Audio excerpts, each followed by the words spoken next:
નમસ્કાર મિત્રો, આજે આપણે ભગવદ્ ગીતા અધ્યાય 18 એટલે કે અંતિમ અધ્યાય મોક્ષનો સાચો રસ્તો વિશે સમજવા જઈ રહ્યા છીએ.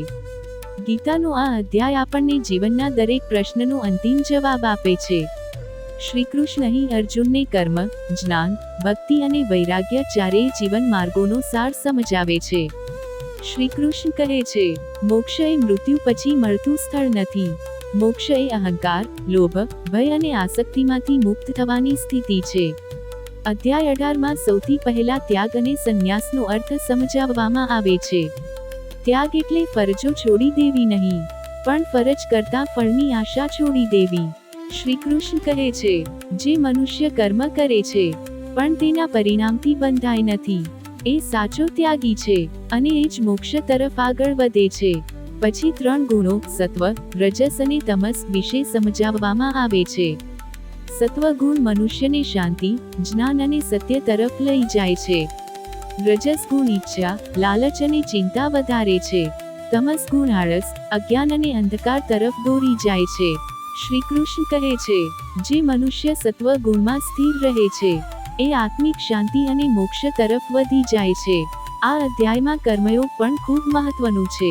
શ્રી કૃષ્ણ કહે છે, તું તારો કર્તવ્ય કર, પરંતુ તું જ કરતા છે એવો અહંકાર ના કર. જે વ્યક્તિ ભગવાનને સમર્પિત થઈને કર્મ કરે છે તેનું બંધન આપોઆપ તૂટી જાય છે.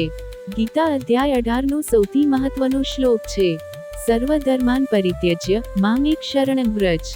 અર્થાત બધા માયાના આધાર છોડીને માત્ર ભગવાનનું શરણ લઈ લે, હું તને તમામ પાપોથી મુક્ત કરી દઈશ.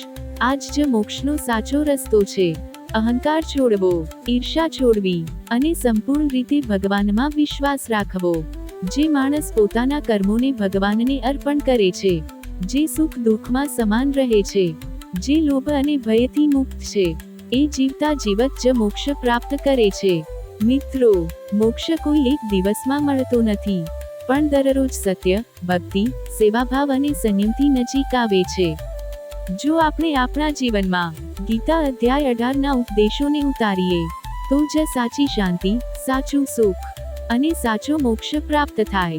જો તમને આ ગીતાનો સંદેશ ઉપયોગી લાગ્યો હોય તો વિડીયોને લાઈક કરો, ચેનલને સબસ્ક્રાઇબ કરો અને આ સંદેશ અન્ય લોકો સુધી જરૂર પહોંચાડો.